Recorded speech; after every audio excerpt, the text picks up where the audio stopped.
Hi, this is Dr. Friedlander, and in this presentation, I'd like to share with you some information about, in Chapter 3, about technology and access. And I'll be writing these notes out for you. So, one of the things that's really important to consider when we're working with students who may have disabilities or maybe where English isn't their primary language is ease of access. And many of today's modern computer operating systems, such as Windows, Mac, or even Chromebooks, have built-in access features which are important to look at. And these can be access features for individuals that may have vision problems, or motor or dexterity.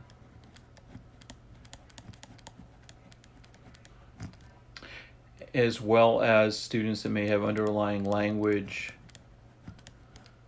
difficulties. And so it's important to kind of look into the operating system and see what is possible without needing to purchase any additional hardware or software. And just some examples of this, when you think about ease of access, would be for an individual, let's say, that has a reading disability. You can turn on, say, the read aloud feature in the operating system, and then have the computer read the text it's on the screen. If a student with visual difficulties, you can have text enlarged. So everything from text that's being used for the icon or in the word processor. And many of today's modern computer systems now have voice typing, or sometimes referred to as speech recognition. And this is built right in, so you don't need to do anything else, purchase any other software. So, in the textbook, they talk about, in the cases of individuals that may have significant motor disabilities who have a challenge using, a keyboard or a mouse, one of the alternative ways that they can access the computer is with we call switch access. And a switch looks something like this.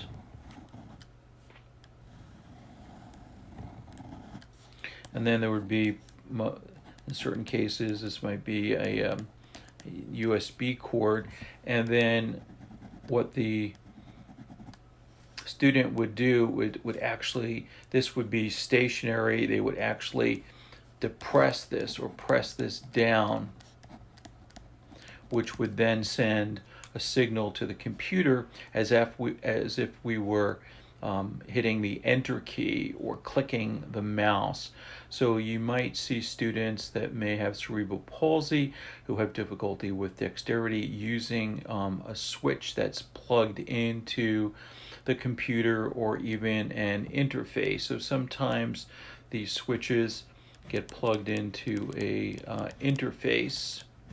So the interface is nothing more than, it could be just a box, and then this would get plugged into the computer. So you plug the switch in here, and then they plug the interface into the computer, and then you have control of the of the computer with this switch. But for individuals that need alternative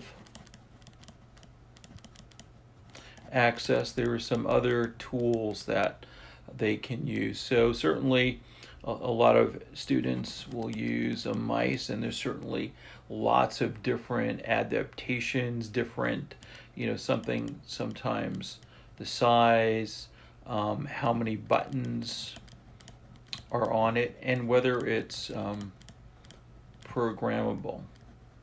A lot of mice, some of the more expensive ones, you can actually program the buttons, which may be really helpful for the students. You also have trackballs. Some of the trackballs you may have seen, so it might look something, a trackball might look something like this, and this is the ball, and then this would rotate. You'd rotate the ball, and this would be plugged in to the computer. We talked a little bit about switches and some other access tools that might be appropriate. Could be a touch screen.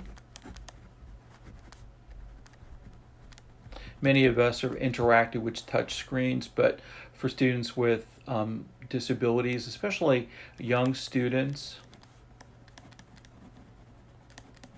being able to use their finger to activate,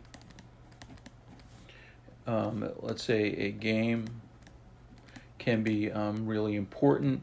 Other touchscreens might rely on using a stylus.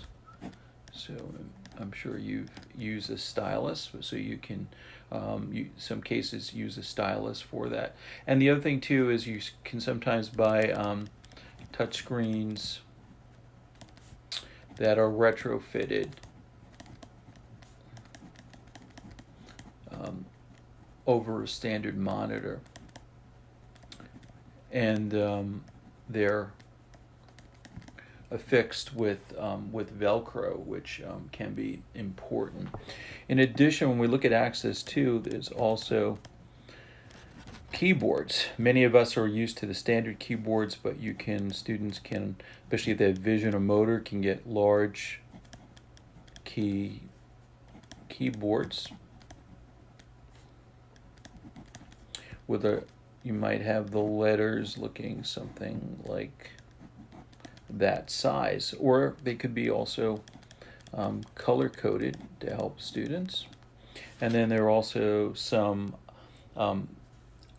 sophisticated keyboards. One of them is called Intellikeys, and these can be really helpful because you can make adjustments in the software with regards to access and touch sensitivity. Now that a lot of students are using speech input, you may want to consider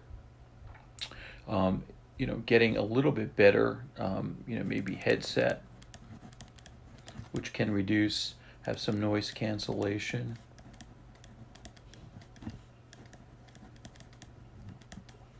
Which can be really important. And also the headsets can position the microphone in a better position. So that might be something that might be helpful for use in the classroom. So just some things to consider. This is kind of a review of Chapter 3 in the textbook. If you have any questions, please feel free to email me.